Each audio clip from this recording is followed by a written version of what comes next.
दोस्तों, बचपन में जब हमें कोई खिलौना चाहिए होता था, तो हम जमीन पर लौट जाते थे, रोते थे, खाना पीना छोड़ देते थे। घर वाले कहते थे, कितना जिद्दी बच्चा है।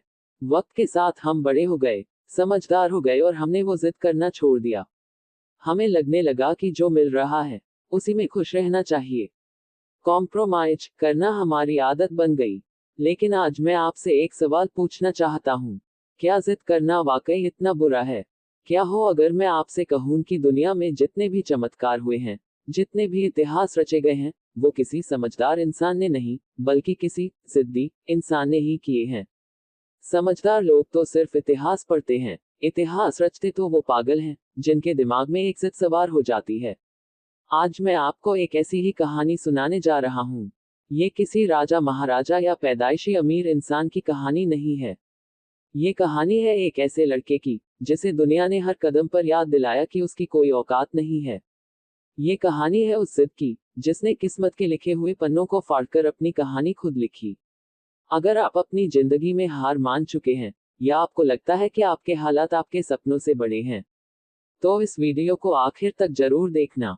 क्योंकि आज के बाद आपके अंदर भी एक ऐसी आग लगेगी, जो आपको सोने नहीं देगी। आज बात होगी कि जिद हो तो ऐसी हो। ये कहानी है कबीर की। एक छोटे से गांव का रहने वाला आम सा लड़का, जिसके पिता एक छोटी सी परचून की दुकान चलाते थे और माँ घर संभालती थी। कबीर पढ़ाई में कोई बहुत बड़ा टॉपर नहीं था, बस एक एवरेज स्टूडेंट था। जिंदगी कट रही थी, जैसे मिडिल क्लास परिवारों में कटती है, थोड़ी खुशियां, थोड़े उधार और बहुत सारे समझौते। कबीर की दुनिया उसकी माँ थी। लेकिन कहते हैं ना, जब बुरा वक्त आता है, तो वो दरवाजा खटखटा कर नहीं आता। कबीर जब 16 साल का था, तब उसकी माँ को एक गंभीर बीमारी ने घेर लिया। गांव में कोई बड़ा अस्पताल नहीं था, सिर्फ एक छोटा सा क्लिनिक था जहां का डॉक्टर कभी आता, कभी नहीं आता।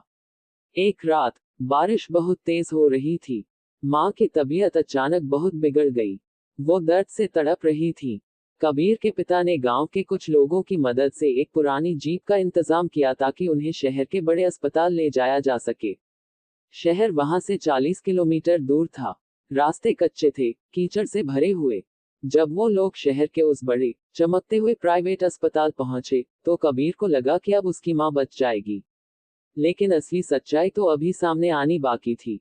रिसेप्शन पर बैठे आदमी ने बिना कोई भावना दिखाए कहा, पहले 50,000 रुपए जमा कराइए, तब एडमिशन होगा। कबीर के पिता ने हाथ जोड़े, गिड़गिड़ाए, कहा कि सुबह तक पैसों का इंतजाम हो जाएगा, अभी इलाज शुरू कर दीजिए। लेकिन उस अस्पताल के लिए एक गरीब की जान से ज्यादा अहमियत उन कागज के टुकड़ों की थी। उन्होंने इलाज शुरू करने से साफ मना कर दिया।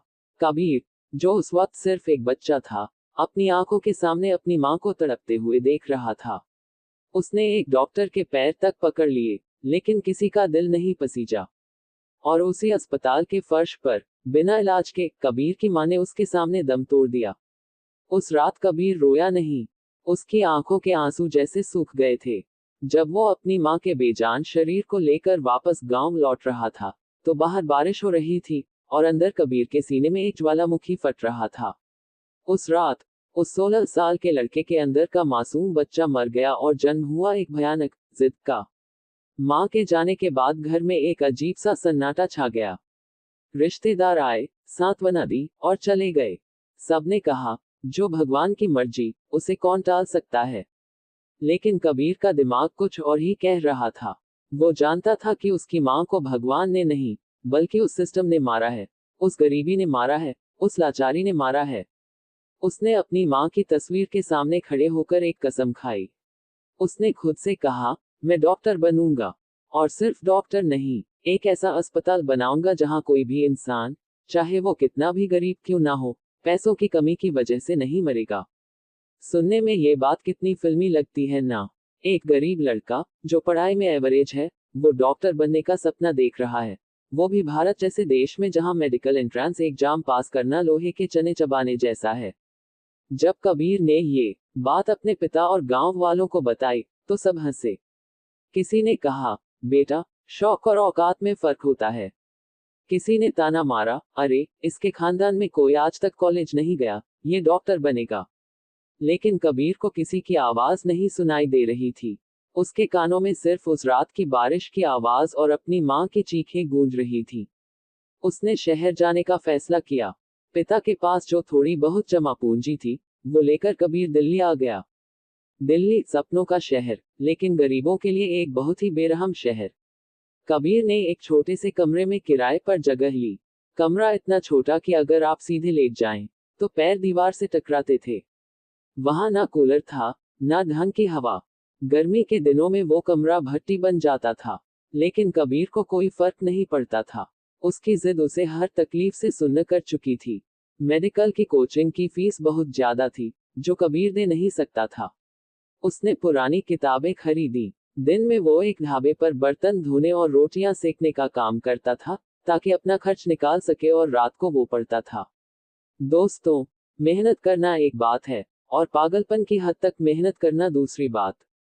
कबीर जब रात को थका हारा कमरे पर लौटता, तो उसकी पीठ दर्द से टूट रही होती थी। नींद उसकी आंखों पर हावी होने लगती। कई बार पढ़ते पढ़ते उसकी आंख लग जाती, और जब वो झटके से उठता, तो खुद को थप्पड़ मारता। वो दीवार पर लगी अपनी माँ की फोटो देखता और उसकी नींद उड़ जाती। वो रात के 3-3 बजे तक स्ट्रीट लाइट की पीली रोशनी में नोट्स बनाता था। उसने अपना पहला नीट का एग्जाम दिया। रिजल्ट आया, कबीर फेल हो गया। वो बहुत रोया। उसे लगा कि शायद गांव वाले सही कहते थे, ये उसके बस की बात नहीं है। अगले साल उसने फिर एग्जाम दिया। उसने अपनी मेहनत दोगुनी कर दी। ढाबे की नौकरी छोड़ दी और रात को अखबार बांटने का काम शुरू किया, ताकि दिन में पढ़ाई कर सके। दूसरा अटेम्प्ट, रिजल्ट आया, कबीर फिर फेल हो गया। इस बार वो कट ऑफ से सिर्फ कुछ ही नंबर दूर था। गांव से पिता का फोन आया। उन्होंने रोते हुए कहा, बेटा वापस आ जा, लोग ताने मार रहे हैं, हमसे ये बोझ और नहीं उठाया जाता। दुकान पर बैठ जा, जिंदगी कट जाएगी। ये वो पल होता है दोस्तों, जहां 99% लोग हार मान लेते हैं। जहां हालात इतने भारी हो जाते हैं कि इंसान घुटने टेक देता है। लेकिन कबीर उन 99% में नहीं था। उसके अंदर वो 1% वाली जिद थी। उसने अपने पिता से कहा, बाबूजी, मुझे सिर्फ 1 साल और दे दो। अगर इस बार नहीं हुआ, तो मैं लौट आऊंगा और जिंदगी भर आपके साथ दुकान पर बैठूंगा। लेकिन अगर मैं आज वापस आ गया, तो मैं जिंदगी भर खुद से नजरें नहीं मिला पाऊंगा। कबीर ने तय किया कि ये उसका आखिरी और सबसे खतरनाक अटेम्प्ट होगा। उसने अपने कमरे का दरवाजा अंदर से बंद कर लिया। उसने फोन का इस्तेमाल करना छोड़ दिया, किसी से बात करना छोड़ दिया। वो सिर्फ दिन में एक बार खाना खाता, और बाकी के 18 घंटे सिर्फ और सिर्फ पढ़ाई करता। उसकी आंखें लाल रहती थी, बाल बढ़ गए थे, वो किसी पागल इंसान की तरह दिखने लगा था। लेकिन उसके दिमाग में एकदम साफ विजन था। तीसरा साल, एग्जाम का दिन। जब कबीर एग्जाम हॉल से बाहर निकला, तो उसके चेहरे पर एक अजीब सी शांति थी। वो जानता था कि उसने अपना सब कुछ दे दिया है। कुछ महीनों बाद रिजल्ट आया। कबीर एक साइबर कैफे में बैठा था। उसके हाथ कांप रहे थे। उसने अपना रोल नंबर डाला और एंटर दबाया। स्क्रीन लोड हुई, और सामने जो लिखा था, उसे देखकर कबीर के आंसू स्क्रीन पर गिर पड़े। उसने सिर्फ एग्जाम क्लियर नहीं किया था, बल्कि उसकी पूरे स्टेट में टॉप रैंक्स में से एक थी। उसे देश के सबसे बेहतरीन सरकारी मेडिकल कॉलेज में एडमिशन मिल गया था। जब ये खबर गांव पहुंची, तो जो लोग कल तक ताने मारते थे, वो आज मिठाई के डिब्बे लेकर उसके घर के बाहर खड़े थे। उसके पिता की आंखों में गर्व के आंसू थे। कबीर ने दुनिया को गलत साबित कर दिया था। लेकिन दोस्तों, अगर आप सोच रहे हैं कि कहानी यहाँ खत्म हो गई, तो आप गलत हैं। कबीर का सपना सिर्फ डॉक्टर बनकर पैसे छापना नहीं था। उसकी असली जिद तो कुछ और ही थी। मेडिकल कॉलेज के 5 साल कबीर ने बहुत शानदार तरीके से पूरे किए। वो एक बेहतरीन सर्जन बन चुका था। पढ़ाई पूरी होते ही उसे शहर के बड़े बड़े प्राइवेट अस्पतालों से लाखों रुपए महीने के पैकेज के ऑफर आने लगे। ये वही अस्पताल थे, जिनके दरवाजे कभी उसकी माँ के लिए बंद थे। अगर कोई आम इंसान होता, तो वो इस मौके को लपक लेता। एक आलीशान घर बनाता, बड़ी गाड़ी खरीदता और अपनी गरीबी के दिनों को भूल जाता। लेकिन कबीर को वो बारिश की रात याद थी। उसने सारे बड़े ऑफर्स ठुकरा दिए। वो वापस अपने गांव लौट आया। उसने तय किया कि वो उसी जगह पर एक अस्पताल बनाएगा, जहां से उसकी मां को शहर ले जाया गया था। लेकिन अस्पताल बनाना कोई बच्चों का खेल नहीं था। करोड़ों रुपए चाहिए थे। कबीर ने एक छोटी सी डिस्पेंसरी से शुरुआत की। वो गांव वालों का मुफ्त में या नाम मात्र के पैसों में इलाज करने लगा। धीरे धीरे उसकी शोहरत फैलने लगी। शहर के लोग भी उस युवा डॉक्टर के पास आने लगे जिसके हाथों में जादू था। कबीर ने एक ट्रस्ट बनाया और लोगों से चंदा मांगना शुरू किया। वो दिन भर मरीज देखता और रात को बड़े बड़े बिजनेसमैन, नेताओं और अफसरों के दरवाजे खटखटाता ताकि अपने अस्पताल के लिए फंड जुटा सके। उसे धक्के मारे गए, बेइज्जत किया गया। लोगों ने कहा, ये डॉक्टर पागल हो गया है, मुफ्त का अस्पताल चलाकर कौन सा बिजनेस मॉडल बनाएगा। सरकारी फाइलों में उसका प्रोजेक्ट महीनों तक अटका रहा। कई बार उसे लगा कि वो टूट रहा है। एक दिन एक बड़े इन्वेस्टर ने उससे कहा, डॉक्टर कबीर, आप बहुत होनहार हैं। आप ये मुफ्त का ड्रामा छोड़िए, मेरे साथ पार्टनरशिप कीजिए। हम शहर में एक 5 स्टार हॉस्पिटल खोलते हैं, आप करोड़ों कमाएंगे। कबीर ने मुस्कुराकर उस इन्वेस्टर की आंखों में देखा और कहा, सर, मेरे लिए पैसे कमाना कभी मकसद था ही नहीं। मेरा मकसद एक ऐसा दरवाजा बनाना है जिसे देखकर किसी गरीब पिता को अपने बच्चे की जान की भीख ना मांगनी पड़े। आप अपना पैसा रखिए, मैं अपनी जिद से ये अस्पताल बना लूंगा। उसकी इसी सच्चाई और पागलपन ने कुछ अच्छे लोगों का ध्यान खींचा। कई एनजीओ और आम लोगों ने क्राउडफंडिंग के जरिए कबीर की मदद की। और पूरे 7 साल के कड़े संघर्ष के बाद वो दिन आ ही गया। कबीर के गांव में एक बहुत बड़ी 4 मंजिला इमारत खड़ी थी। ये कोई आम इमारत नहीं थी, ये एक मां मेमोरियल अस्पताल था। उद्घाटन के दिन कोई बड़ा नेता या फिल्म स्टार नहीं आया था। कबीर ने उस अस्पताल का रिबन अपने पिता और गांव की सबसे गरीब महिला से कटवाया। जब कबीर उस अस्पताल के मेन गेट पर खड़ा था, तो उसने ऊपर आसमान की तरफ देखा। उसकी आंखों से आंसू बह रहे थे, लेकिन ये खुशी और सुकून के आंसू थे।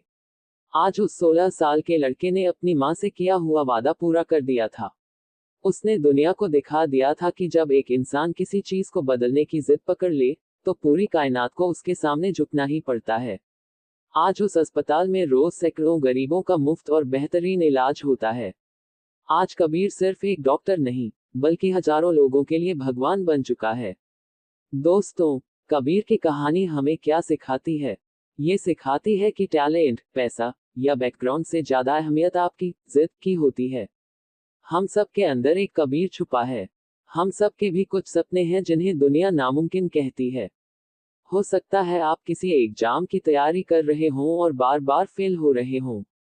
हो सकता है आप अपना कोई बिजनेस शुरू करना चाहते हों और घर वाले सपोर्ट ना कर रहे हों। आज जब आप शीशे के सामने खड़े हों, तो खुद से एक सवाल पूछना, क्या मेरे अंदर अपने सपने को पूरा करने की जिद है? अगर आपका जवाब हाँ है, तो फिर इस बात से कोई फर्क नहीं पड़ता कि दुनिया क्या कहती है।